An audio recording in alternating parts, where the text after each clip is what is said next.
Gracias, Luis Jaime, por la grabación de este magno evento. Bueno, vamos a empezar pensamiento crítico y hoy tenemos un título bastante generoso: participación ciudadana, difusión y educación electoral para fomentar el pensamiento crítico. Hola, Abel, ¿cómo estás? La verdad es que es decía yo, generoso, un amplio marco para atender diversos asuntos que tienen que ver con un tema transversal a todos nuestros diplomados, que es la participación política, ¿no? Entonces, la idea es asociar pensamiento crítico con participación política. Obviamente, esto, como ustedes podrán muy bien atisbar, pues se puede ampliar tantísimo como se quiera, ¿no? O sea, hay pretexto para hablar de muchas cosas, pero también pues tenemos que acotarlo a conceptos concretos, ¿no? Que vamos a tratar de desarrollar en esta mañana. Como saben bien, están ustedes siempre en la posibilidad de participar en cualquier momento a través de los diferentes mecanismos que tenemos disponibles, ¿no? Bueno, justo ayer lunes, en una clase de docencia aplicada al ámbito del derecho, se me ocurrió un concepto que hoy les comparto. Creo que es un concepto que se puede manejar justo a nivel didáctico. Por ahí lo puse en Twitter y me parece que es una metáfora interesante, ¿no?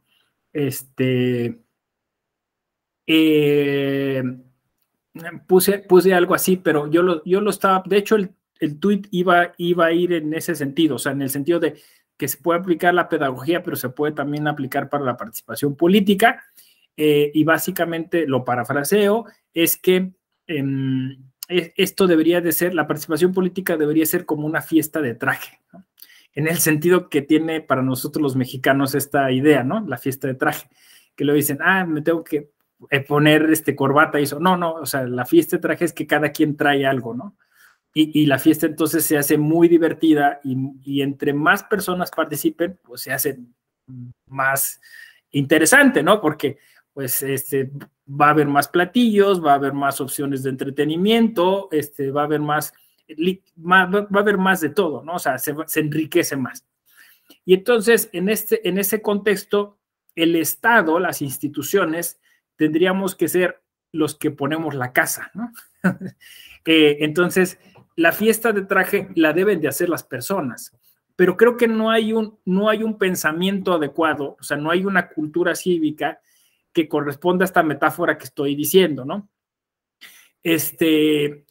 A ver si lo tratamos de estructurar. O sea, toda esta idea clientelar que persiste en el derecho electoral, en la política, en casi todo, ¿no? O sea, nos lleva a pensar que básicamente el Estado, las instituciones cuentan con que puedan administrar o gestionar esa voluntad política a su conveniencia, ¿no? O sea, no es una fiesta de traje, es una fiesta donde se les pide cooperación a todos los invitados, ¿no? Y con esa cooperación, bueno, la mitad se la queda el de la casa, ¿no?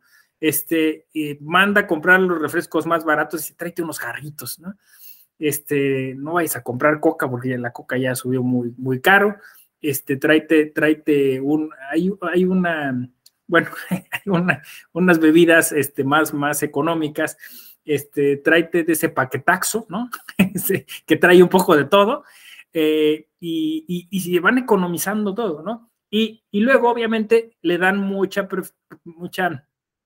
preferencia al show, ¿no? O sea, es decir, pues, entretenlos, que estén contentos, que se diviertan, ponles alcohol adulterado para que se emborrachen rápido y se les olvide lo que pasó aquí, ¿no? Perdón por la burda metáfora, pero creo que puede entenderse bien, o sea, lo que estoy planteando, ¿no? De alguna forma, la participación política se reduce a eso, ¿no? O sea, a tratar de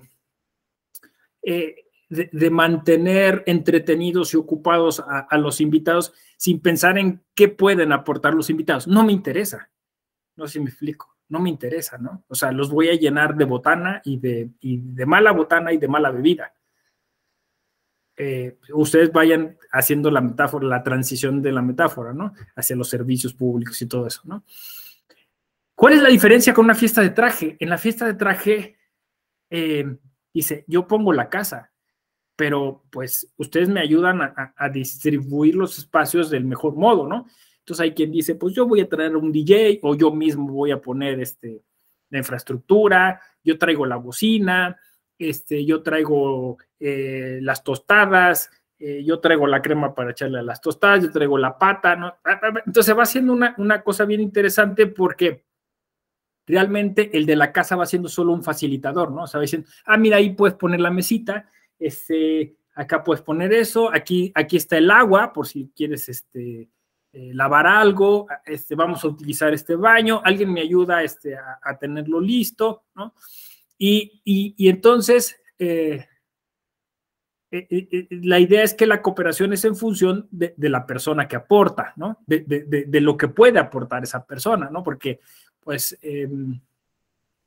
aquí, o sea, todos los factores que podemos integrar en esta metáfora es que, bueno, pues, fíjate que a fulano, pues ahorita anda pasando por un mal momento, ¿no? Vamos a pedirle que solo traiga las tostadas, ¿no? Y quizá a otro, no, pues a otro se ofrece y dice, no, yo traigo 3 guisados, ¿no? para que alcance, ¿no? Entonces, se va distribuyendo en medida, de manera equitativa, en la medida que cada quien va pudiendo, ¿no? Ustedes dirán, ¿y en qué está esto del pensamiento crítico? Bueno, que en un ejemplo, en el primer ejemplo, la cuestión es absolutamente vertical y de desprecio hacia el otro, y en el segundo ejemplo hay una necesidad de generar trabajo colaborativo, de entenderse entre las personas, y entonces requiere de otras herramientas hermenéuticas distintas. ¿Me explico? En una, quien está en esa posición de suprasubordinación, pues lo que trata básicamente es casi de engañar, de manipular. Y en la otra, se trata obviamente de pensamiento crítico, porque se trata de impulsar la autonomía de las personas para que a partir de sus expectativas, de lo que les gusta, puedan cooperar y participar en la fiesta, ¿no? Entonces, este espacio público pues, que tenemos poco colonizado, ¿no? O sea, del cual hemos sido de alguna forma despojados, ¿no? Del cual hemos sido desplazados. Porque básicamente la función de las personas que es un tipo de cosificación, es acarrearlas, ¿no? Obtener su voto, insisto, obtener un tipo de incluso de beneficio económico de esas personas, ¿no? Pero no te interesa realmente que participen, ¿no? No te interesa que realmente opinen, no te interesa realmente que desarrollen su propia manera de pensar.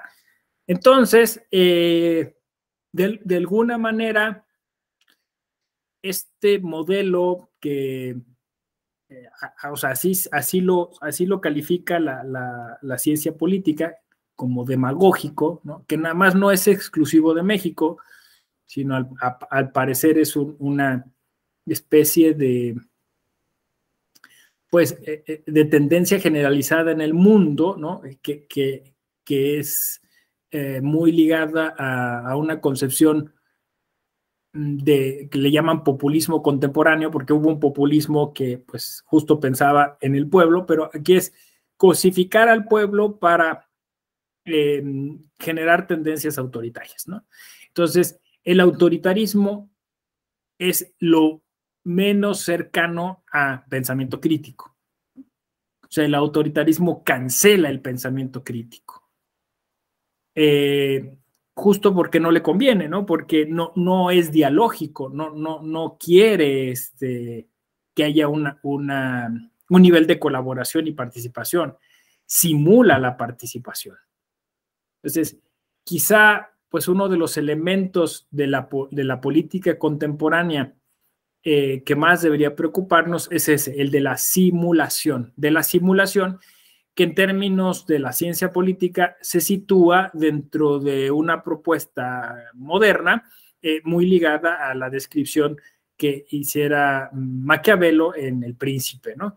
Digo, yo sé que es un cliché, es un lugar común decir esto es maquiavélico o es maquiavelismo, pero es cierto, o sea, Maquiavelo así lo definió, o sea, la primera obligación de quien detenta el poder es seguir conservando el poder. Esa es la primera regla del poder, ¿no? Entonces, no hay en principio dentro de este escenario maquiavélico una disposición a delegar, distribuir, compartir, empoderar, o sea, todo lo que creemos. Entonces, tienes que crear un distractor, ¿no? O sea, tienes que simular que le das a la gente de comer cuando le estás dando chatarra o botana, ¿no? Simular que a la gente la vas a entretener cuando quizá, pues, bueno, sí la entretienes, pero más bien que la vas a hacer que participe de la cultura o que participe de la fiesta, cuando en realidad pues, lo único que quieres es que se vayan lo más rápido posible, ¿no? Y que te dejen lo que llevaron y se vayan, ¿no? Entonces, básicamente se trata de una instrumentalización, de una cosificación, de una tremenda falta de respeto hacia las personas, ¿no? Incluso es una postura hasta cierto punto ilustrada y clasista, ¿no? Porque entonces tú que estás en el poder sabes cómo son las cosas y todos los demás tienen que, pues, digamos, someterse o ajustarse a tu modo de pensamiento, lo que llaman pensamiento único. Ahora, es curioso, porque claro, pensamiento único es el antónimo de pensamiento crítico, ¿no? O sea, fíjense, en este diplomado habría que explorar eso, ¿no? O sea, es decir, cómo se arma, cómo se construye el pensamiento único, cómo es que llega toda una generación o todo un pueblo a apoyar ideas que de otro modo no apoyaría, sino presentadas así como pensamiento único, ¿no? Ustedes dirán, ¿por qué está hablando este señor de estas cosas? Bueno, un poco porque no sé si ayer tuvieron oportunidad de ver el resultado de las elecciones en Italia, ¿no? No, dice Fabián que no. Abel no, Manuel no. Fíjense, entonces va a ser una clase que también van a poder tener un approach a eso, ¿no? ¿Por qué Italia y por qué citar ahora a Italia y eso? Bueno, en Italia ganó la ultraderecha, pero una ultraderecha populista. Entonces estamos viendo eso en el mundo, ¿no? O sea, no importa si es izquierda o derecha, o sea, el método y el modelo de comunicación política y lo que se está utilizando es un pensamiento único, pero además bien curioso, atacando a la oposición como pensamiento único. No sé si me explico. Sí, yo no soy el del pensamiento, son ellos. O sea, ellos son los que quieren imponer su forma de pensar a nosotros. Y los otros dicen lo mismo, ¿no? No somos nosotros, son ellos que tratan de imponer su forma de pensamiento único, ¿no? Y la cuestión es que estamos viendo esto que Byung-Chul Han llama la polarización, ¿no? La psicopolítica, o sea, es una estrategia, es una estratagema de la política contemporánea, el dividir a la sociedad como si fuera un partido de fútbol, ¿no? O sea, ese es el mecanismo del populismo, ¿no? Es decir, o conmigo o contra mí, que en el fondo es fascismo, porque la expresión conmigo contra mí es de Benito Mussolini. Entonces, es una cosa de locos, la verdad, ¿no? Porque además Mussolini se concebía a sí mismo como socialista, ¿no? Y resulta que la evolución de su propuesta política llega a ser de ultraderecha, es decir, los extremos se tocan, ¿no? Los polos convergen. Entonces ganó esta señora, Mengoni, que literalmente vino de abajo, nadie daban un quinto por ella, ¿no? Un poco como con Donald Trump, ¿no? Que estaba dentro del partido que se llama Hermanos de Italia, Fratelli d'Italia, que es un partido neofascista.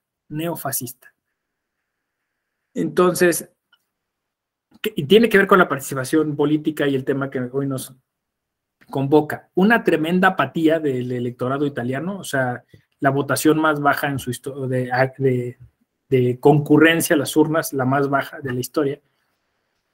Sumado a, pues eso, a que esta señora empezó a hacer una campaña estratégica tratando de polarizar. Entonces, algo que nadie creía, en pocos meses se fue consolidando y entonces tenemos en el centro del corazón de Occidente, porque pues Italia es, pues de alguna manera un punto de referencia para muchas cosas de la cultura occidental, un partido de ultraderecha que ya de entrada dijo que, bueno, pues obviamente se cancelan todos los derechos sociales, se van a reforzar las fronteras, una política migratoria ruda y radical, ¿no? Ultraderecha, ¿no? Así, o sea, sin más cortapisas, se vuelve a una idea de familia nuclear, ¿no? Obviamente se cancelan todos los derechos de la comunidad LGBT, el aborto y otros derechos que ya pues se entendían ganados en Italia, ¿no? Insisto, uno puede también a lo mejor coincidir en algunas cosas de estas propuestas con esta persona, pero lo cierto es, o sea, lo que yo quiero poner aquí en realce es ¿cómo le podríamos llamar? La fragilidad de la democracia. Creo que eso es lo que, como ahora la han venido llamando algunos colegas de aquí de la Escuela Judicial Electoral, el propio Alonso Vázquez Moyers, Aletello, con los que he platicado, coincidimos en este concepto, ¿no? La fragilidad democrática. La fragilidad democrática, porque con una canción que se viralizó de esta candidata, y diciendo ella que justo iba a combatir un pensamiento único, logra llegar a la presidencia. ¿Cuál era ese pensamiento único? Justo el de la diversidad, el de la inclusión. Dice, no, es que no nos van a hacer que cambiemos, pero es que no querían que cambiaran ellos, lo que querían es que les dieran acceso a aquellos otros, ¿no? No sé si me explico. Pero aquí hay un tema de locura, ¿no? O sea, un tema de locura porque ya ni siquiera se distingue cuáles son las ideas. O sea, es decir, para construir pensamiento crítico, pues tenemos que asumir ciertas posturas, ¿no?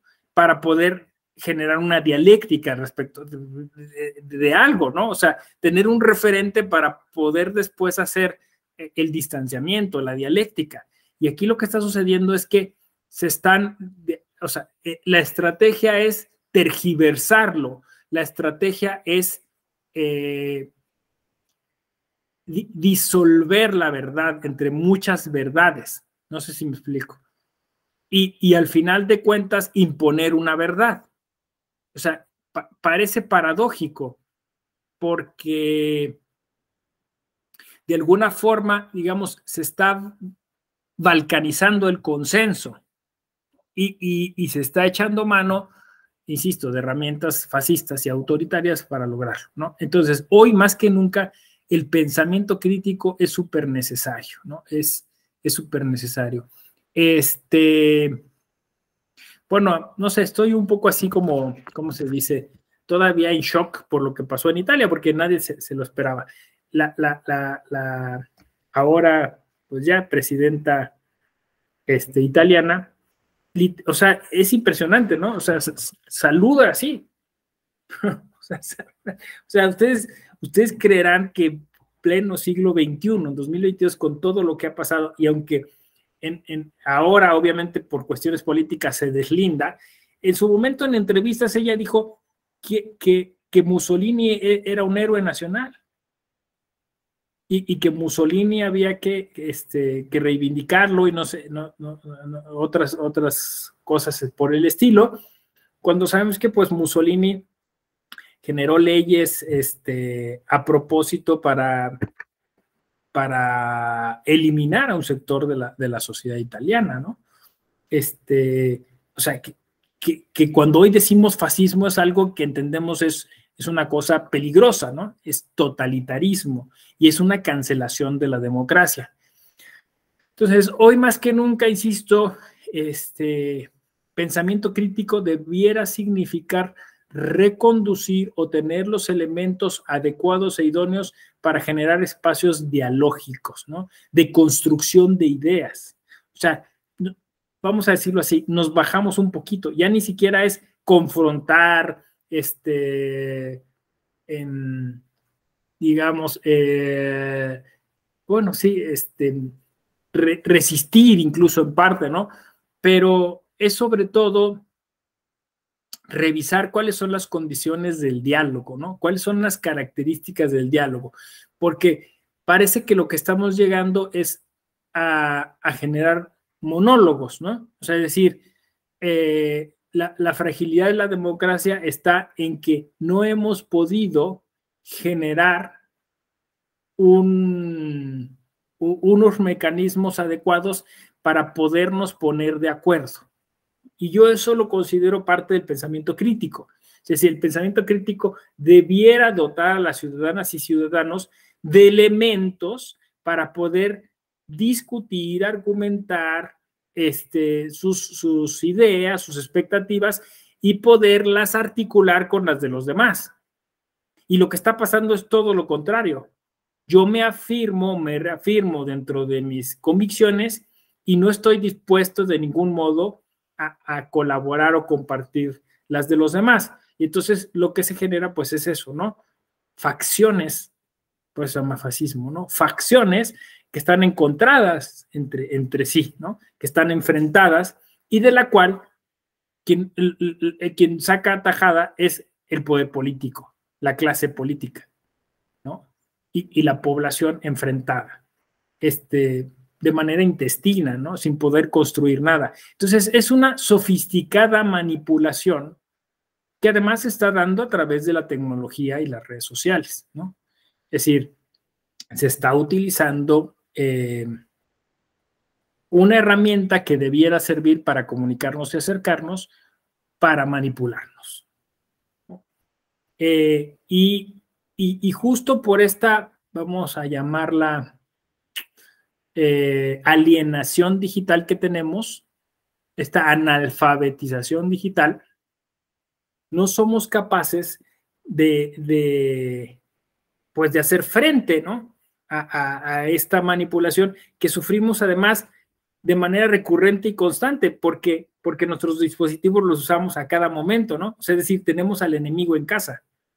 No quiero sonar a conspiracionista y eso, ¿no? El celular te escucha, ¿no? Piensa por ti, te sugiere cosas, te hace hacer cosas, ¿no? No quiero sonar así a paranoico, pero sí hay algo de razón y de verdad en lo que estoy comentando, ¿no? O sea, sí hay pruebas para decir, ya pasó, ¿no? Digo, Cambridge Analytica no pasó hace mucho y quizá ya no existe un despacho así como tal, tan evidente, pero siguen existiendo esas estrategias para generar justo pensamiento único, ¿no? Entonces yo hoy estamos hablando, recapitulo, de pensamiento único, autoritarismo, democracia frágil, porque en cualquier momento un pueblo que se considera ¿cómo podría decir? Pues con cierto avance, como es Italia, ¿no? Con cierta cultura democrática sólida, ¿no? De repente pierde el camino, ¿no? En una mala decisión, ¿no? Porque no hubo participación política, porque no hubo pensamiento crítico, ¿no? Entonces, bueno, dicen, eso le pasa a un país que además es pequeño, su población está más concentrada, ¿no? Pues, ¿qué le puede pasar a un país como el nuestro, que es mucho más grande, que tiene mucha mayor diversidad, que tiene mucha mayor complejidad, ¿no? Y que un proyecto educativo, pues, parece hoy inviable, ¿no? O sea, es decir, al final, a mí me parece que el pensamiento crítico trae adherido un compromiso social. O sea, a ver, eso me gustaría incluso escucharlos, ¿no? Escucharlas, si están aquí Clara y Gaby. O sea, pensamiento crítico no es crítico porque yo soy crítico y yo gano de esa crítica y yo me fortalezco y entonces soy un intelectual mucho más reforzado porque logré encontrar los puntos débiles de mi interlocutor. No, o sea, yo creo que es crítico en el sentido en que genera un beneficio social, ¿no? En el que desmonta algún tipo de, como estoy llamándole ahora, alienación o manipulación, y entonces eso produce un beneficio social. O sea, es más, yo casi le agregaría, aunque fuera pleonasmo, pensamiento crítico social, ¿no? O sea, creo que va de la mano. Entonces, la crítica no es crítica por la crítica, ¿no? Sino es yo sé que le llaman crítica constructiva, pero justo por eso, porque se trata de una crítica que al final trata de sumar, trata de generar un beneficio común. Entonces, pensamiento crítico para el bien común, podríamos incluso adjetivarlo así, ¿no? O ponerle ese apellido.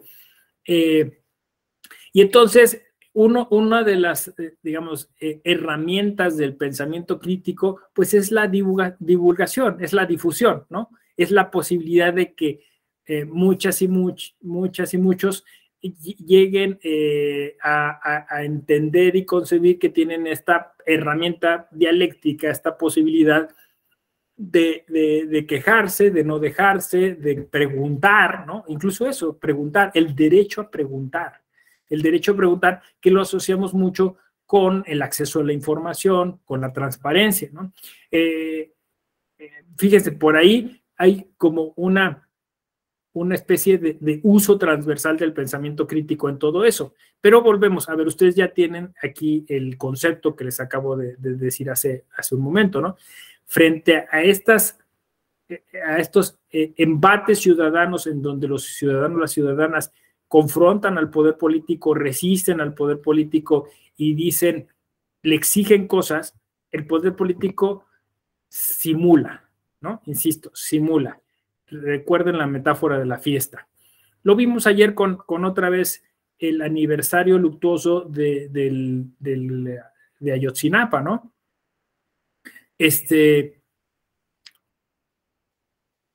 A ver, supuestamente, digamos, incluso como capital simbólico, capital político, la campaña del actual gobierno, las promesas de campaña del actual gobierno, muchas de ellas estaban cifradas en este caso emblemático de Ayotzinapa, ¿no? O sea, es decir, una de las grandes promesas es que se iba a resolver este caso, que íbamos a conocer la verdad. ¿Por qué es un hito importante Ayotzinapa?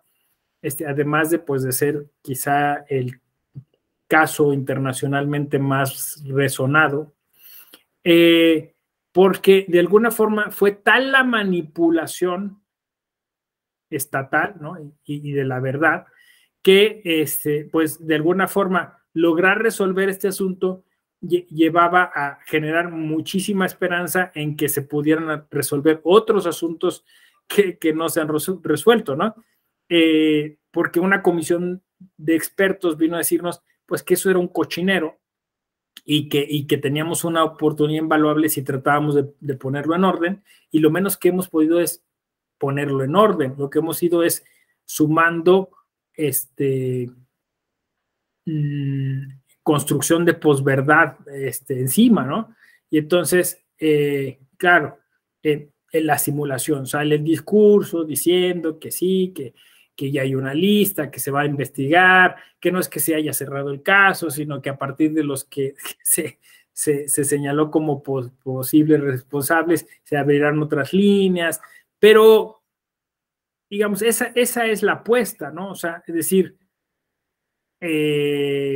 pensamiento único, ¿no? O sea, no se dan cuenta que nosotros estamos tratando de hacer o implementar estos cambios y Ayotzinapa por el momento no es de interés. Sí, pero es que en el acuerdo, en el voto, en la voluntad política, en lo que salimos, o sea, a votar, esperábamos al menos una reacción, digamos, favorable respecto de este asunto que se convirtió, insisto, en una de las banderas de la campaña, ¿no?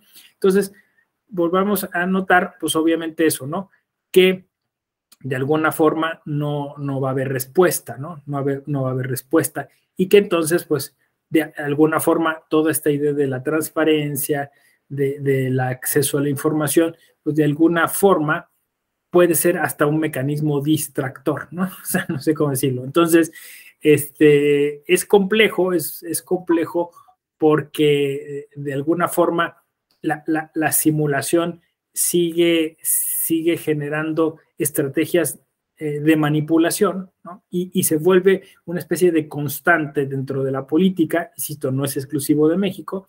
Entonces, ya no hay, ¿se acuerdan de aquel concepto, no? Gobernanza. Ya no hay gobernanza, o sea, ya no hay un afán por gobernar, hay un afán por engañar, ¿no? O sea, se convierte el gobierno en una especie, le llaman, ¿no? Campaña permanente, en una campaña en la que constantemente está tratándose de generar un discurso y tratando de generarse esta distracción. Vuelvo a la fiesta, todo está en el planteamiento inicial, todo está en el planteamiento inicial. Vamos a ir a una fiesta que alguien más organiza y donde nos vendieron un boleto, donde nos van a pedir ciertas cosas, pero nos van a dar o sea, lo que vamos a recibir es poco, es de mala calidad, es malo, ¿no? Pero peor aún, con la predisposición o el presupuesto de que nos van a engañar. No sé si me explico. Eso no puede ser democracia. Eso no puede ser, en ningún lugar puede ser democracia, ¿no? Entonces, claro, eso ha llevado incluso a discutir sobre los propios términos de la democracia, ¿no? Ahora he estado escuchando mucho eso, ¿no? Sí, bueno, entonces hay otro modelo, hay otra manera, y entonces quizá, como alguien dice, a lo mejor yo soy de la idea, no sé si ya me la habrán escuchado, que pues obviamente la democracia es un parámetro. O sea, la democracia es un modelo, ¿no? Pero que al final de cuentas los sistemas concretos, o sea, la democracia mexicana tiene una serie de características que solo son posibles aquí dentro de este contexto político, ¿no? Entonces, cuando dicen, somos democráticos, sí, pero es una democracia que centraliza, ¿no? Sí, pero es una democracia basada en la desconfianza. Sí, pero es una democracia que se alimenta del clientelismo. Sí, o sea, entonces, ¿y es eso democracia? Bueno, pues eso es lo que podríamos discutir, ¿no? A lo mejor para alguien no, yo le puse ahí en algo que escribí, es una democracia fallida, ¿no? Haciendo este símil con el Estado fallido, ¿no? Es una democracia débil, es una democracia enferma, como dijo Marichuy, ¿no? Es una democracia con un cáncer, así literalmente lo dijo, ¿no? Porque aunque sí tenemos instituciones, porque aunque sí tenemos procesos, porque aunque sí tenemos posibilidades de votar, pues son tantos las zonas enfermas que no funciona del todo bien, ¿no? Entonces, de alguna manera, pensamiento crítico para mí es diagnóstico. O sea, es abandonar el discurso, es resistir al discurso, es evitar la simulación, es tomar conciencia y diagnosticar. Es decir, o sea, seamos honestas, ¿no? Alguien decía, Alejandro Lozano me decía, ¿no? ¿Podemos realmente hablar de democracia en un país donde entre desaparecidos y muertos ya vamos a alcanzar el 500,000 de personas? O sea, es una necrodemocracia.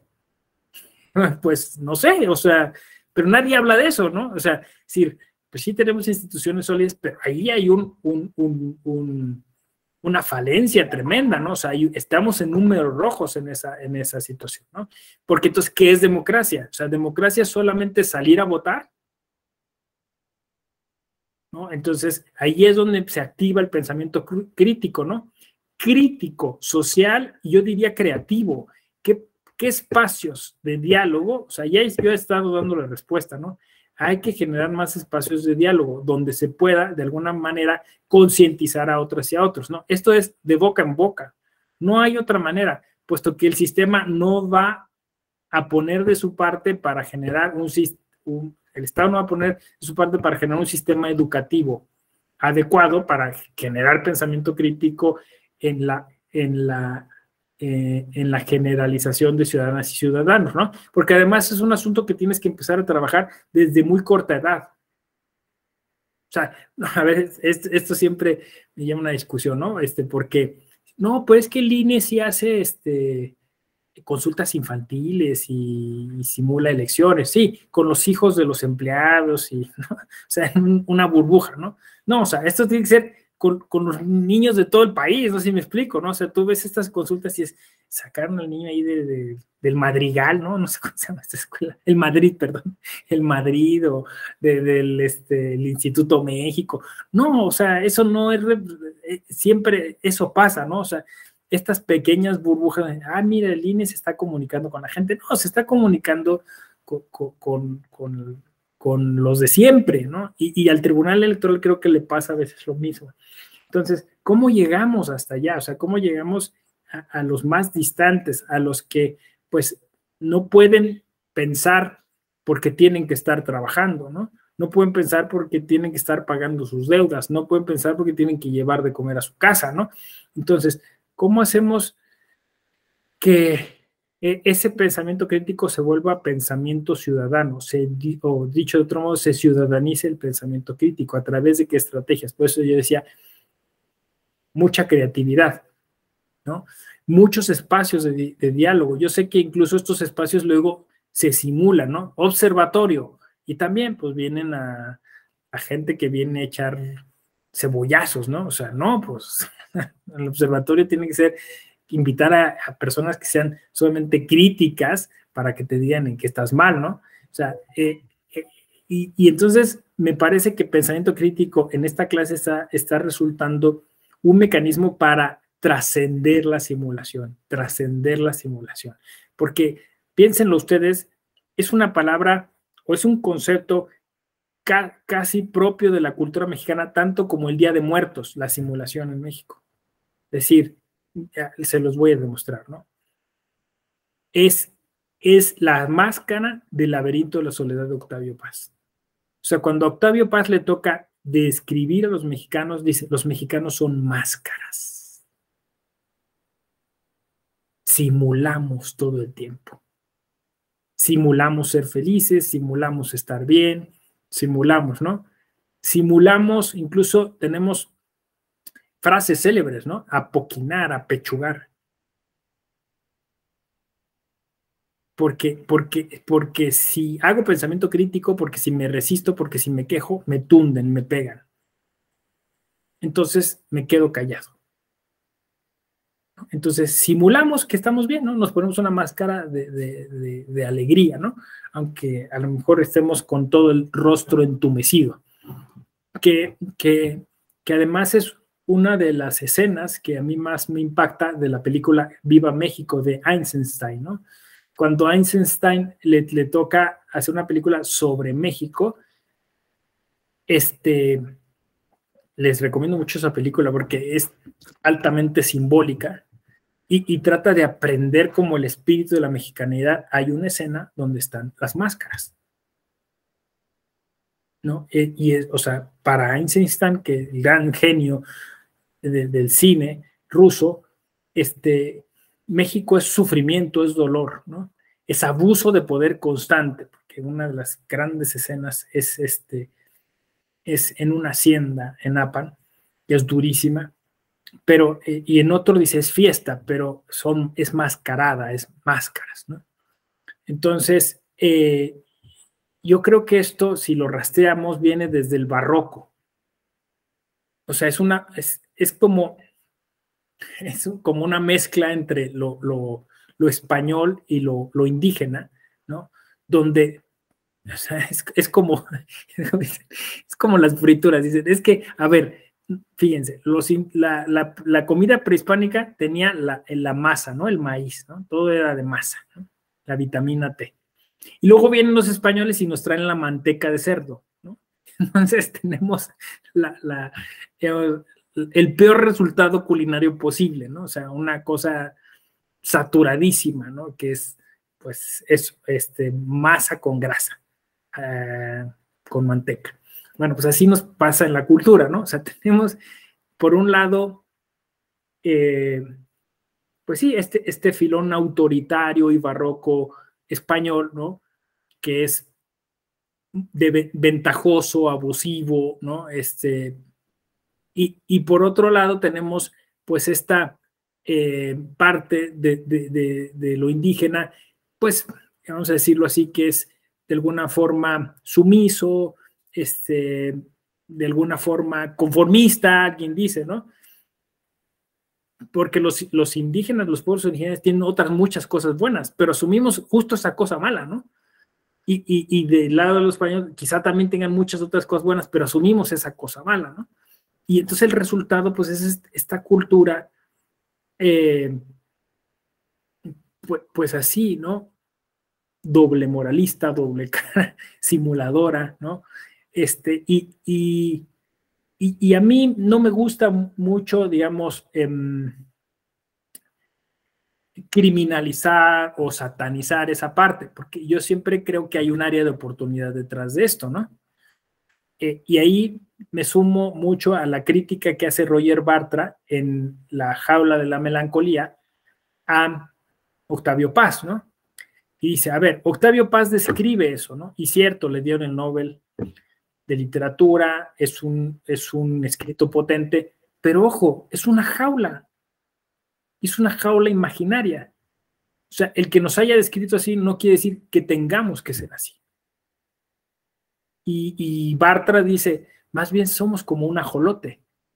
Eso es lo que yo quiero proponerles aquí, ¿no? O sea, más que satanizar esa forma de ser de nosotros, decir, sí, ya somos así, ni modo.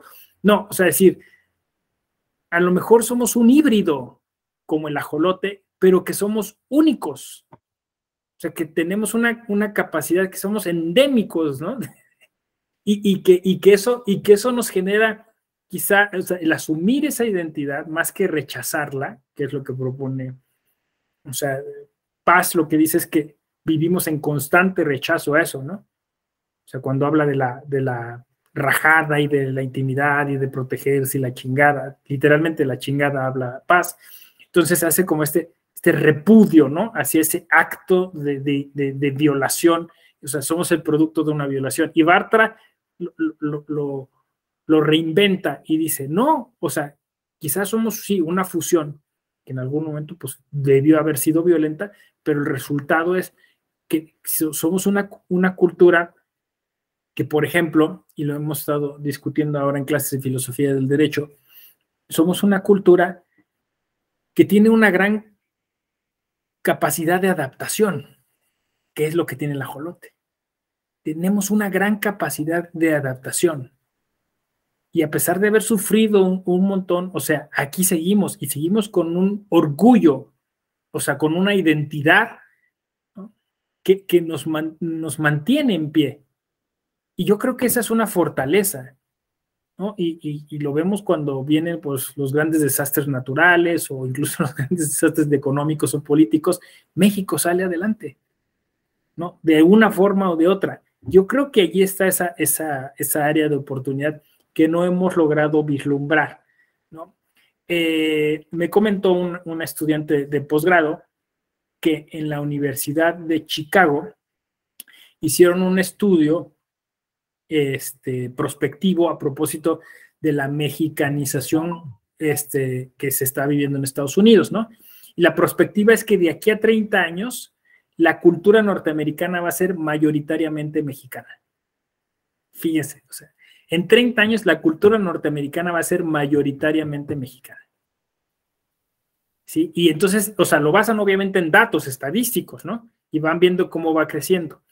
Pero lo más interesante de este estudio es que dice que, o sea, que la cultura norteamericana va a terminar sucumbiendo ante la mexicana, porque la mexicana tiene una característica que hace mucho la cultura norteamericana tuvo, pero olvidó, ¿no? La cultura mexicana es aglutinante, ¿no? Los gringos llamaban esto melting pot, ¿no? Es decir, nosotros crecimos a partir de la mezcla de escoceses, irlandeses, italianos, ¿no? Y aceptar eso nos hizo lo que somos, ¿no? Pero justo este pensamiento único, muy trompiano, que ha llevado o sea, los está llevando a la extinción.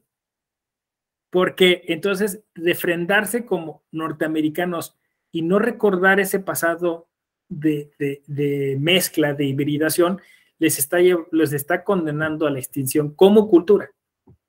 Porque la cultura mexicana es muy fuerte y no se pierde esa identidad a pesar de que ya sea tercera o cuarta generación. Y el propio norteamericano discrimina a esas terceras o cuartas generaciones de mexicanos que se quisieran considerar norteamericanos, pero no les dejan. Entonces, mexicanos de tercera, cuarta generación dicen, yo ya ni hablo español, ¿no? Pero ven mis rasgos físicos y me dicen mexicano, mexicana. Entonces les dicen tantas veces mexicano, mexicana, que terminan volviendo a esa cultura. Y entonces aglutinan. Está interesante, o sea, bueno, lo que están ahí viendo, ¿no? Yo lo veo más por las series de televisión, ¿no? O sea, claro, o sea, digo, quien ha ido a Estados Unidos, entonces hay ciudades en las que Los Ángeles, no sé, ¿no? Ciudades en California, que te sientes como en México, ¿no? O sea, la gente habla español, son negocios mexicanos, ¿no? Series como Better Call Saul, ¿no? O Breaking Bad, ¿no? O sea, y ves cómo, o sea, los mexicanos ya están por todos lados. Quizá no el mexicano ideal el que tenemos en la cabeza, ¿no? O sea, a lo mejor sí hay un tema ahí, obviamente crimen organizado, narcotráfico, ¿no? Al menos en las series. Pero yo lo que quiero, digamos, para no perderme un poco en esta elucubración de la cultura popular, decir que me quedo con esta idea de la cultura aglutinante, y de esa aglutinante para mí de alguna manera es sinónimo de democrático, de capacidad de adaptación. Para mí es sinónimo de poder tener herramientas de negociación, herramientas de trabajo colaborativo, ¿no? O sea, para mí sería rastrear eso y convertirlo en un plus, no en algo que es un detrimento, ¿no? O sea, somos capaces de integrar cosas, ¿no? Entonces, si ese es nuestro superpoder como cultura, y eso, insisto, ligado a pensamiento crítico, ¿cómo integramos, pues, toda esa variedad y diversidad que tenemos en el propio país? O sea, ¿cómo hacemos? Siempre sale el tema, ¿no? Eso genera consenso. En México no somos iguales. O sea, es decir, somos muchos Méxicos, el norte, el sur, el centro, y entre incluso gente del sur hay diferencias, ¿no? Bueno, ya lo sabemos, hay consenso en eso. Bueno, ¿cómo generamos un mecanismo de participación política en la que, por un lado, tengamos puntos en común y, por otro lado, respetemos y distingamos esa diversidad? Para mí ahí hay en ciernes un modelo político que incluso podría ser importable. Por ejemplo, para el tema ahorita italiano, ¿no?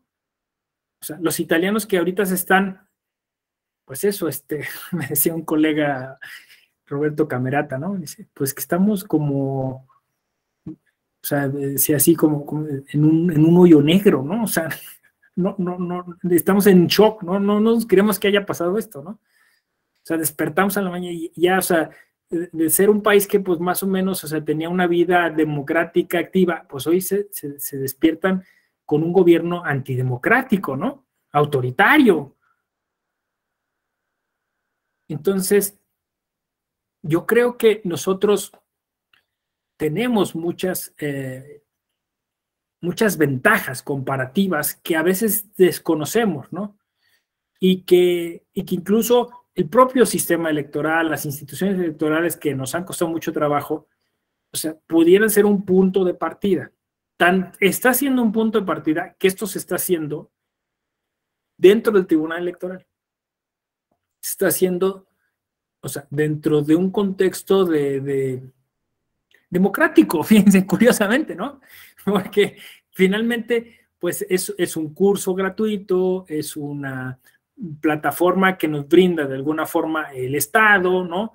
E insisto, entonces, de alguna forma esto genera como corresponsabilidad, ¿no? O sea, genera eso que estoy diciendo, no sé, ¿cómo hacemos? Pues ya lo estamos haciendo, o sea, ya lo estamos haciendo, estamos reuniéndonos en esta mañana para tratar de dilucidar qué es lo cuáles serían las estrategias a seguir, ¿no? Y yo ahora, como de unos 3 meses para acá, he venido diciendo, a lo mejor ya les tocó que se los diga a ustedes, aquí el tema es que como yo siento que, o sea, nos vamos a quedar en híbrido, pero sí está de salida, o sea, vamos a pasar otra vez a más presencialidad y menos virtualidad, ¿no? O sea, se va a quedar la virtualidad, pero ustedes lo están viendo, ¿no? O sea, de tener diplomados de 50 personas, pues ahora tenemos diplomados de 12, 14 personas, ¿no? Incluso llegamos a tener 200 personas, ¿no? Que se querían inscribir. Entonces, ya se está menguando esto. Entonces, creo que es el momento idóneo para decir esto, ¿no? O sea, decir, la Escuela Judicial Electoral tiene que empezar a pasar la estafeta. O sea, tiene que empezar a creerse eso que estamos diciendo en clase. O sea, decir que el tema de la participación política, el tema del constructivismo, el tema de la construcción de la democracia tiene que ver con realmente decirle a nuestros estudiantes, a los que asisten a nuestros cursos, que les toca ahora llevarlo a cabo. O sea, decir, les digo, cuando termine este diplomado van a salir con un papel que dice diplomado en pensamiento crítico, Escuela Judicial Electoral. Donde estén, vayan. O sea, oye, quiero organizar un curso, quiero hacer un ciclo de cine, quiero hacer una tertulia literaria, ¿no? Y vamos a hablar de pensamiento crítico. Vamos a poner eso, cultura democrática. Más, yo lo voy a ir a hacer a la escuela de mi hijo, de mi hija, ¿no? Voy a reunir a mis vecinos, ¿no? O sea, urge empezar a hacer que esto no sea solamente simulación, ¿no? Que nosotros simulamos que venimos a dar clases y ustedes simulan a que vienen a tomarla, ¿no? No, que se vuelva verdaderamente un efecto dominó. No sé si me explico, ¿no? Entonces, porque siento que como que ya va a haber menos oportunidades de decir esto. O sea, cuando estábamos como en el apogeo de esto, decía, no, aquí podemos darnos gusto y vuelo tocando temas. Pero ahora, viendo que son menos las oportunidades, lo he estado repitiendo constantemente, ¿no? Nos toca corresponsabilizarlas a ustedes, corresponsabilizarlos a ustedes, ¿no? O sea, decir, pasarles la estafeta, ¿no? Porque el día que nos digan ya no se hacen más diplomados porque ya no se han inscrito más gente, bueno, que al menos los que tomaron los diplomados asuman ese compromiso, ¿no? Y para mí eso, insisto, tiene que ver con pensamiento crítico.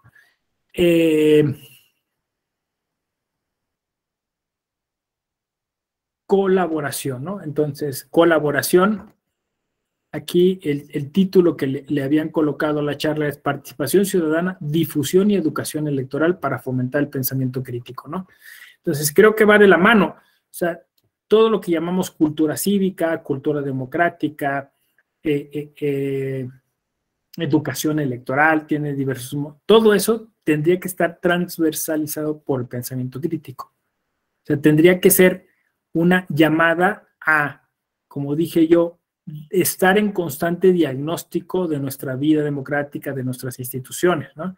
Eso supone, pues, tener un nivel idóneo, adecuado de acceso a la información política. Es más, yo por ahí he dicho, a ver si lo desarrollo después en una conferencia, que debiéramos tener derecho a la educación política, derecho a la educación política.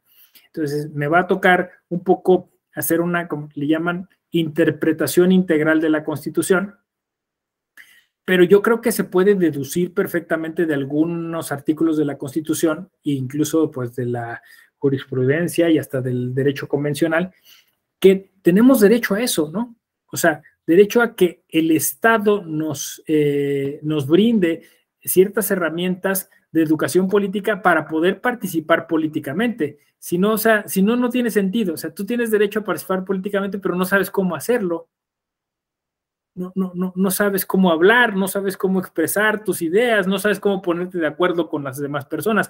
Si ya le empiezan a rascar ahí, miren, la educación política, ya, denlo por hecho. La siguiente conferencia, porque esta que viene es sobre compra y venta de votos. Ya ven que les había dicho, hablamos de los muertos y ahora vamos a hablar sobre compra y venta de votos.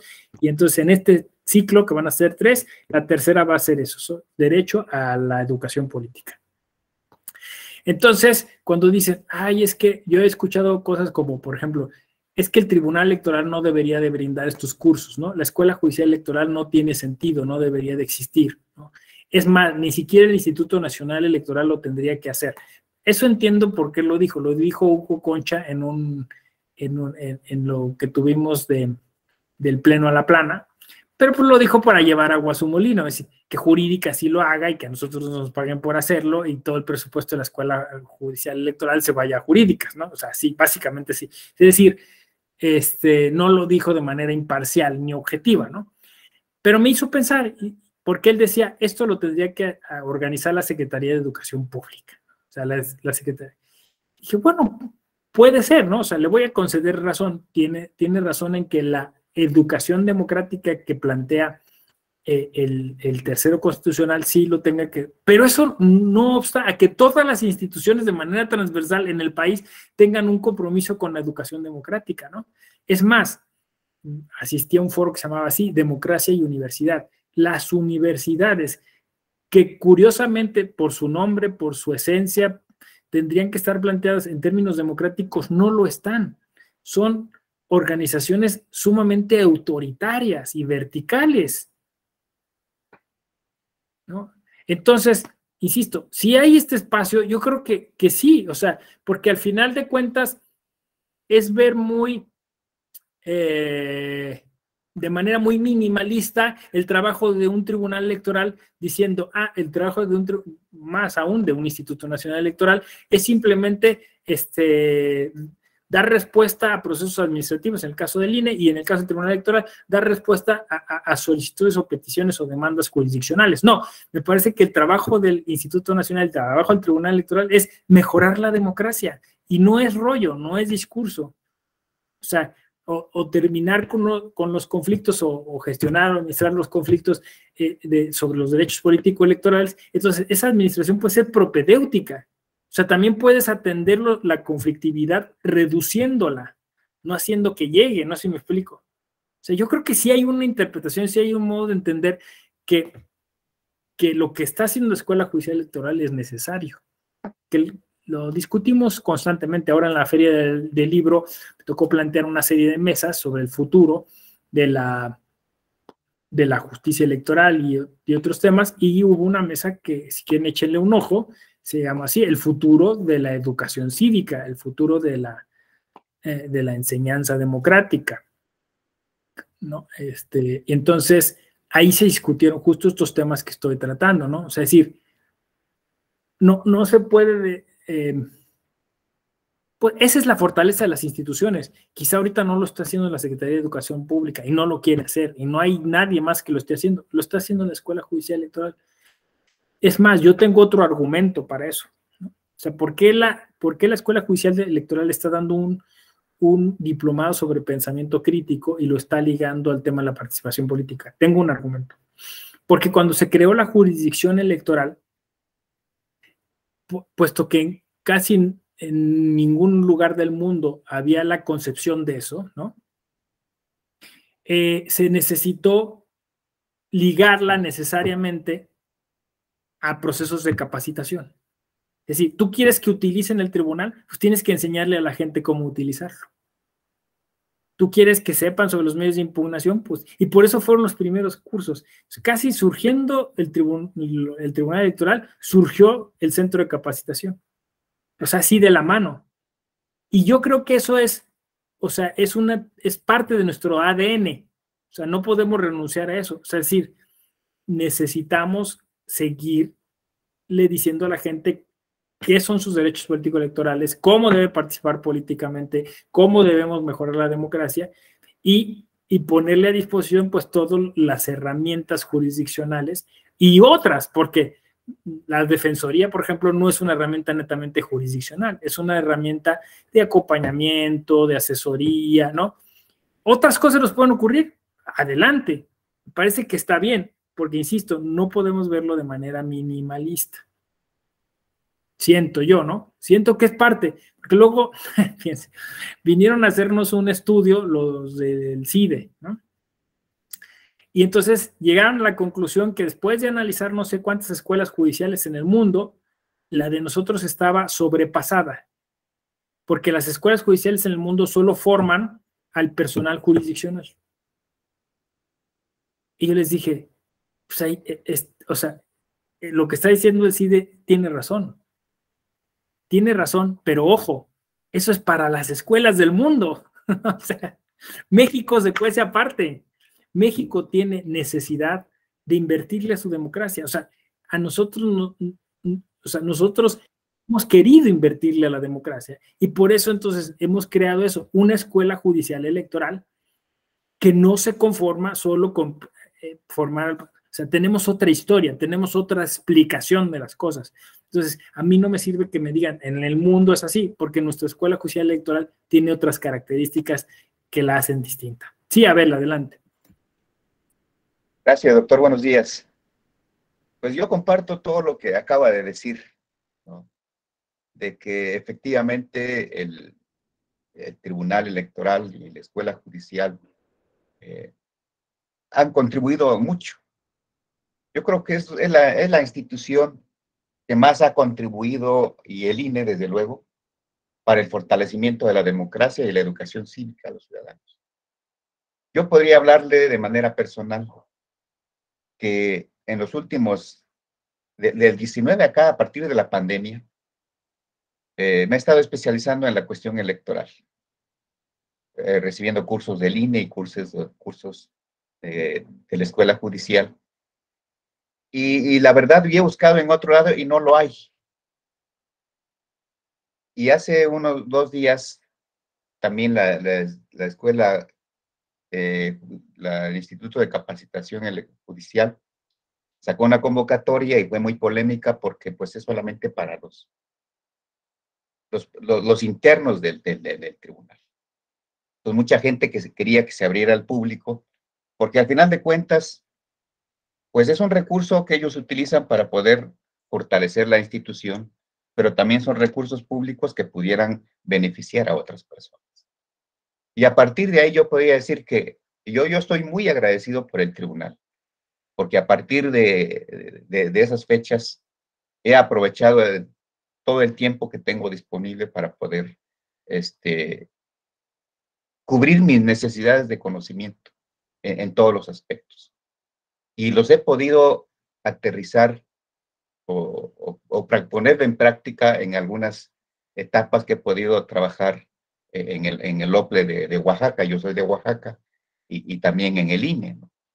Entonces, es a través de ahí, por eso yo no estaría de acuerdo en que dejara de hacer este tipo de trabajo, porque ni siquiera el INE, ni siquiera el OPLE hacen lo suficiente que ha estado haciendo el Tribunal Electoral en la cuestión de la capacitación, o mejor dicho, la educación cívica.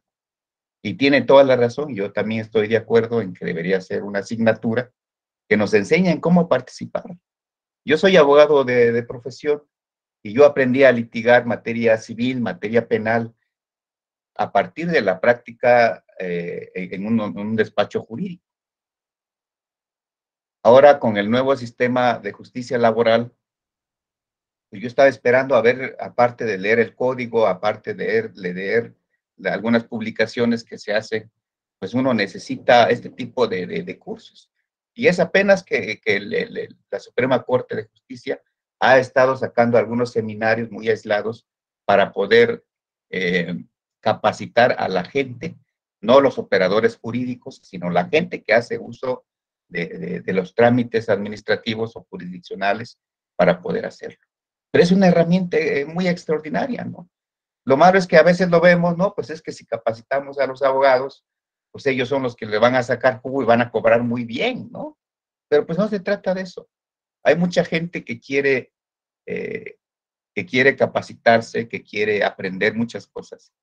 Y este tipo de mecanismos que gracias al Tribunal Electoral y a la Escuela Judicial nos los ha puesto sobre la muestra y tenemos que aprovecharlo.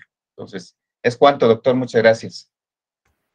Sí, gracias, Abel. Mira, yo de verdad, ahorita te doy la palabra, Manuel. Yo, o sea, lo digo convencido, ¿eh? O sea, no crean que estoy tratando de vender nada, ¿no? O sea, creo que la Escuela Judicial ha sido altamente coherente, ¿no? Porque, o sea, cuando hablamos de que tenemos que construir puentes, que tenemos que hacer que la ciudadanía participe, yo creo que lo estamos haciendo de ese modo. O sea, insisto, es parte de nuestra vocación, de nuestro ADN como Escuela Judicial Electoral, formar a otra gente que no es necesariamente la interna, porque esas personas son las que van a coadyuvar en la construcción de lo que llamamos sistema electoral, ¿no? Y entonces, por ejemplo, ahorita nos acaban de pasar una encuesta de innovación y ahí dice, hay un kit de preguntas, dice, ¿y cómo evalúa usted la interacción de su área con otras autoridades electorales, con otros poderes de la... O sea, es que eso es la coordinación, ¿no? O sea, no lo podemos ver, nosotros hacemos solo esto y esta es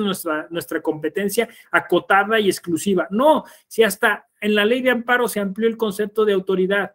O sea, hay personas que, o sea, materialmente ejercen autoridad sin que formalmente tengan un nombramiento, eso. Y esas personas, pues hay que capacitarlas, o sea, y esas personas están coadyuvando. Entonces, es parte de un proceso, es parte de un todo. Entonces, verlo así como solo el funcionario judicial es el que requiere de esta capacidad. No, lo requiere todo el mundo, ¿no? En algún sentido, porque queremos eso, ciudadanizar, ¿no? Democratizar, ¿no? Y entonces, sí, es como una paradoja. Es que las instituciones son sociales. Sí, pero a veces olvidan esa vocación o esa filiación social. Muy bien. Manuel, adelante. Sí, gracias, doctor. Compañeros, de entrada, estoy también en la misma ruta del compañero Abel Vargas. A partir de la pandemia me di a la tarea de revisar un poco mi capital cultural en términos de la democracia y pude darme la oportunidad de estar aquí en estos cursos que ofrece la Escuela Judicial Electoral, que me parecen muy contributivos, porque creo que, como lo dice el compañero, no hay ninguna institución en México que esté haciendo una tarea académica a diario, o sea, tantas cosas que quisiera estar en todo, pero no puedo por la cuestión de tiempo, pero que me ha ido abriendo ventanas de conocimiento que alguna vez pude haber dicho ya pasó la historia en mí, ya no puedo hacer nada, etcétera, etcétera, pero que cada vez el conocimiento se avecina y me doy a la tarea de repensar mi historia personal y de repensar mi historia, diríamos, en términos del país en que estoy viviendo, de la población, etcétera. Y bueno, bien agradecido, sé quién tenga la oportunidad de agradecerle públicamente toda esa cuestión, pero son todos ustedes los magistrados, todos los que están haciendo una tarea que me parece, creo que no hay en el mundo, ¿eh? Estoy pensando esa parte. porque eso no solamente están saliéndose de la tarea jurisdiccional, sino que pues están promoviendo una cultura precisamente democrática, ¿no? Que tanto nos hace falta a los mexicanos y que con temas que a veces son un poco inquisitivos, diría yo, inquisitivos, pero no para, diríamos los que estamos aquí, sino para eso que hace un rato estaba comentando, ¿no? De ese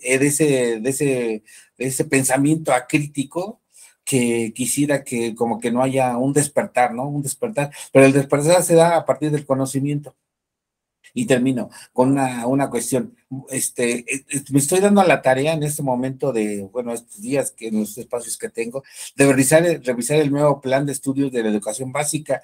Y creo que en la historia del país, en términos de educación, apenas se avecina un pensamiento crítico. Eso es lo que yo estoy viendo que les causaba mucho escozor a esa parte social, esa parte de la sociedad, diríamos, elitista, que no quería o que no quiere que pues haya un pensamiento crítico que remueva las conciencias y pues nos haga ver que estamos en otra ruta, en otros tiempos, y a lo mejor apenas va a empezar la SEP seguramente, porque sí, efectivamente, como hace rato se comentaba, no ha habido capacitación propiamente de un nivel que lleva el terreno de la emancipación social, de destruir todos esos prejuicios epistemológicos que pues en la educación misma se dieron, ¿no? A partir de una educación también neoliberal, también que se estuvo dando, pero que ahora les toca una tarea, si es que el plan de estudios va en términos de que se cambien las conciencias sociales,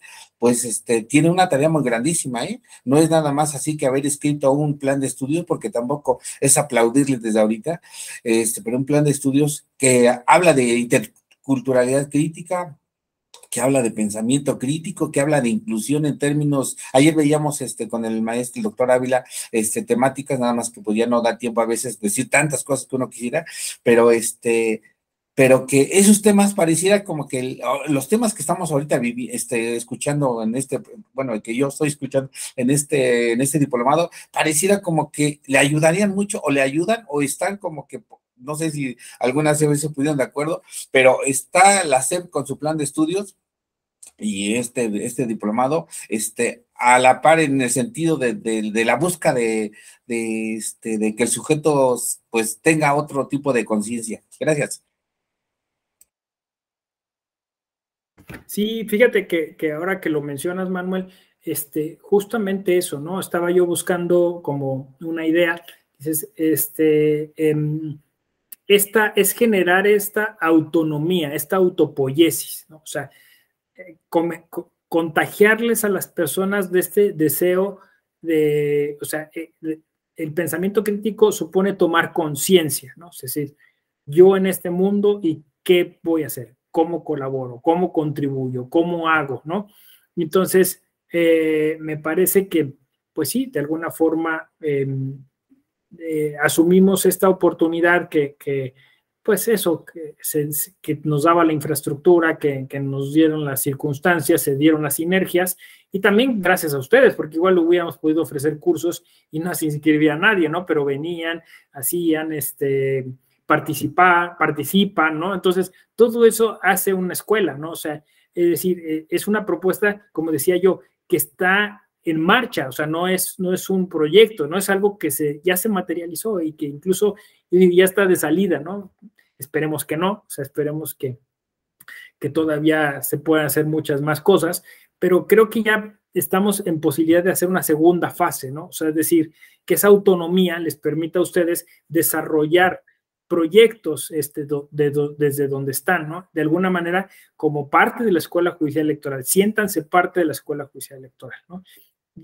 Gaby lo sabe, ¿no? Porque yo constantemente estoy ahí invitando a la gente a que escriba, que haga, que mande, que participe, y yo, en la medida de lo posible, de hecho ya hice una propuesta que haya un programa, un espacio solo para ex estudiantes de la EGE, ¿no?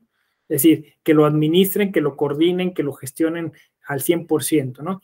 Pero bueno, cuando puedo, les convoco, los involucro, y lo mismo les digo, ¿no? El día que quieran que yo de manera virtual y si se puede presencial, les apoye en alguna actividad, ¿no?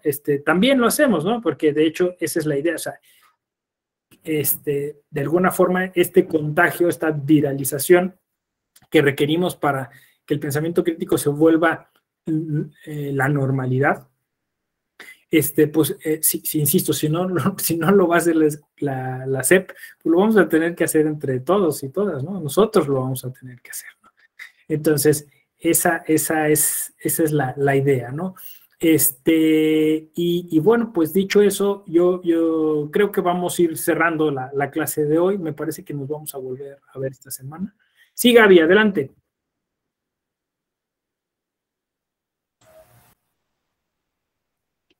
Ay, buenos días a todas y a todos.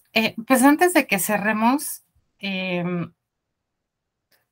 todo lo que se ha dicho, pues sí, es un motivo de una gran reflexión y voy a soltar algunas ideas. A mí me parece que esto que estamos platicando involucra un componente importante de, como se mencionaba, de integración. Me parece que es un problema de otredad. Perdón si lo reduzco tanto. ¿Por qué? Yo me encontraba, esta cuestión de Italia también me tiene preocupada y me tiene en shock. Y fíjense que yo viví en Italia cuando estaba este conflicto de Croacia y Serbia llegando al final, ¿no? Había mucha migración. De hecho, pues yo estuve ahí el año que ya estaba resolviéndose, entre comillas, el conflicto.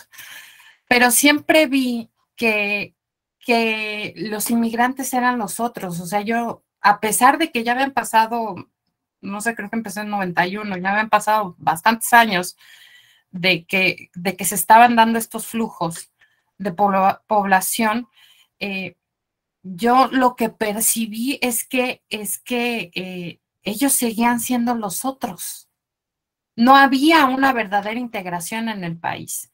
Quizás no habían estos niveles de intolerancia hacia la migración, porque era verdaderamente desgarrador ver familias completas, niños en situación de vulnerabilidad tan grave, que desde un punto de vista humano, pues uno no era ajeno, aún yo siendo extranjera, ¿no? O sea, era uno sensible a lo que estaba pasando en Italia. Pero esto me lleva a pensar en estos conceptos de fragilidad democrática y degradación sostenida. Yo añadiría un índice de desencanto. Un índice de desencanto y aparte esta degradación sostenida que ahorita le estaba pensando, decía, bueno, ¿por qué de repente estamos volviendo a estos discursos con tanto riesgo de volverse totalitarios y autoritarios? Entonces, pues aquí mismo en México lo hemos visto, ¿no? Tanto trabajo que costó llegar a la alternancia, un verdadero desgaste. Y de repente, bueno, pues hemos visto en estos últimos años que ya no se tolera de la misma manera este prueba y error, ¿no? El PAN finalmente estuvo 12 años, después regresó otra vez el PRI 6 años, bye. Llega otra propuesta política y llega bien. Tanto en Italia como aquí podremos estar de acuerdo o no, pero es resultado de un proceso democrático en que la gente salió o no a votar y eligió. O sea, hubo democracia, ¿no? Hubo elecciones que se reconocen y que se aceptaron como la expresión popular. Pienso que el problema y este pensamiento crítico lo inserto después es en el recorrido, en hasta qué punto estas propuestas se degradan, se transforman y, como mencionaba, corren el riesgo de volverse un discurso completamente opuesto. Pero pues el inicio es claro, el punto de partida es pues evidente, ¿no?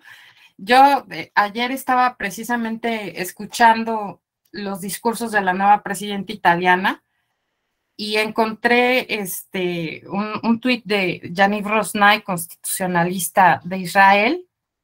Tiene ideas muy interesantes. No coincido completamente con el tuit, sí coincido en muchas cosas con él, pero él decía, uno de los problemas de la democracia liberal es que no proporciona identidad y pertenencia. Su enfoque en el individuo, en los derechos y elecciones de cada persona no puede proporcionar el sentido de identidad y pertenencia grupal que los humanos necesitan tan desesperadamente. El Estado-nación, la religión, sí, incluso la familia proporciona esto. Entonces, si bien no coincido completo, este tweet me hace remontarme de nuevo a lo que hablábamos en clases pasadas de Ortega y Gasset, de estos sentimientos que uno tiene de pertenencia tan fuertes y en cómo colectivamente no los estamos entendiendo, no los estamos trabajando, no estamos creando esa identidad. ¿Por qué? Porque también me remonto, Twitter es una gran fuente de información, ¿verdad? Ayer precisamente el magistrado Felipe de la Mata Pizaña, en sus apuntes de constitucionalismo decía, las democracias tienen rasgos mínimos elementales. Primero, como horizonte, un proyecto ideal de vida en sociedad. Y esto me pareció muy bonito. O sea, es un proyecto de vida en sociedad. Que era también, otra vez, jalo nuevamente a Arriola en la palabra educación, cuando tocábamos este punto de la cosmovisión, ¿no? Entonces, creo que esto se puede leer en dos niveles. Una, por parte del Estado, este desencanto, este Estado que es incapaz de crear mecanismos de respuesta o de dar respuestas en corto tiempo a los problemas que nos aquejan. Y por el otro lado, un problema visto desde la sociedad, de esta falta de cohesión, ¿no? Y aquí me parece que van a decir que todas las clases me pongo esotérica, pero me parece el componente emocional sumamente importante. ¿Por qué? Porque hay varios ensayos y mucha literatura al respecto de por qué llegan estos líderes populistas, por qué se permea este discurso, hasta, bueno, por qué Hitler llegó a hacer lo que fue. ¿Por qué ganaron en Italia? O sea, cuestiones que nos explican. Y entonces este componente emocional a la hora de elegir, motivado por las razones que sean, y ahí habrá que echar mano de la sociología, hace que uno traslade, perdón, esos ideales a gente como en Estados Unidos a Trump, ¿no? Make America Great Again. Entonces, para mí, el problema está precisamente en esa que hablaba el doctor José Ramón, en esa corresponsabilidad, en esa comunicación entre todos, no en ese discurso, porque el discurso es como de un ente superior a los demás. No, aquí yo pienso que tendríamos que hablar de diálogos entre todos, ¿no? Que tienen diferentes aristas, no nada más la educación cívica, también la educación ambiental, esta sensibilidad a la construcción de una nueva identidad en la que quepamos todos, porque lo preocupante de estos discursos tan polarizados es que nada más dan una solución, ¿no? Como la presidenta de Italia decía, no, pues sí, que la familia nuclear, bueno, ¿y dónde están los demás? ¿No? ¿Dónde se van a considerar las familias diversas? Etcétera, ¿no? O sea, solo por poner un ejemplo. Entonces, este pensamiento crítico, y por eso es tan importante la educación, porque yo no veo otra manera que sea tan inmediata o tan a la mano de poder integrar, incluirnos a todos, que por medio de la educación, que por medio de esta comunicación. Y aquí es donde me parece muy importante la cultura popular. Porque por medio de la cultura popular, que es algo que tenemos todos cercanos, se pueden explicar diferentes cosas. Porque una cuestión es que la tengamos allá a la mano y que todos veamos series y veamos manifestaciones artísticas, etcétera. Pero otra muy distinta es este pensamiento crítico que nos hace conectar los puntos y que nos trae a la cotidianidad diferentes puntos de vista, ¿no? Entonces, bueno, pues son algunas ideas. Y respecto a la última cuestión que se había mencionado de que este estudio de prospectiva, que tal vez en 30 años ya la cultura mexicana sea predominante en Estados Unidos, tengo mis dudas. Y les voy a decir por qué. Porque el mexicano que vive aquí no es igual al mexicano que vive allá. Sí creo en una cultura mexicanizada, pero no en una cultura mexicana per se. Porque creo también que el mexicano cuando migra, adapta, con esta capacidad de adaptación y de asimilación, también adopta rasgos, ¿no?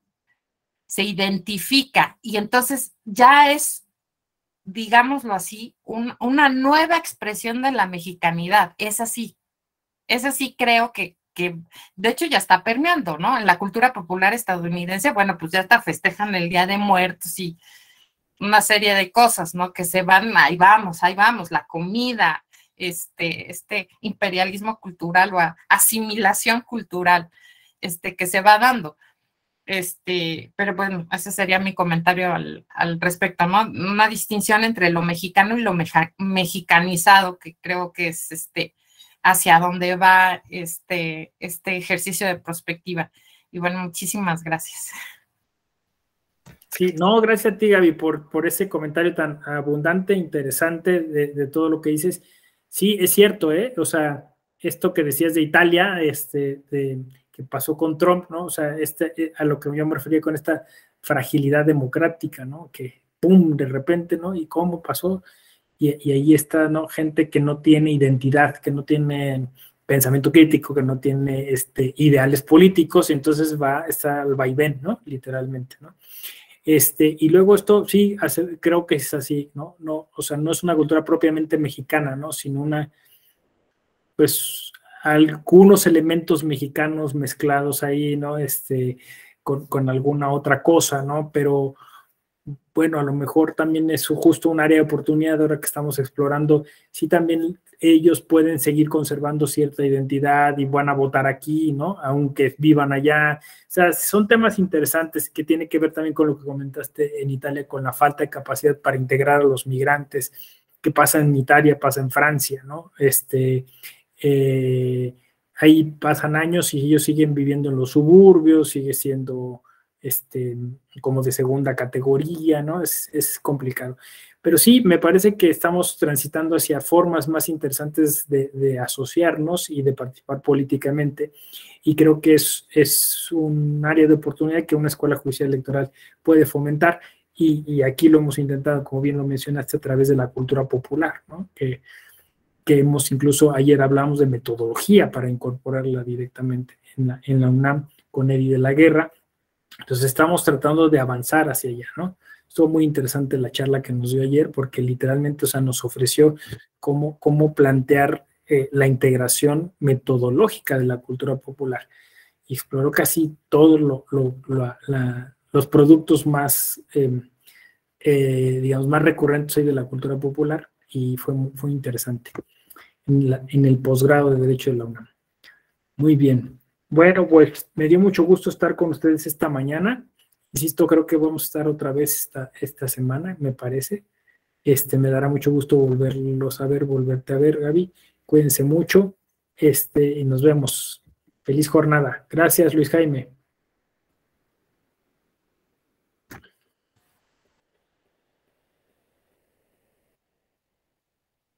Gracias a ti. Gracias por ser como eres. Gracias por existir. Vales me, never change. Vale, muchas gracias.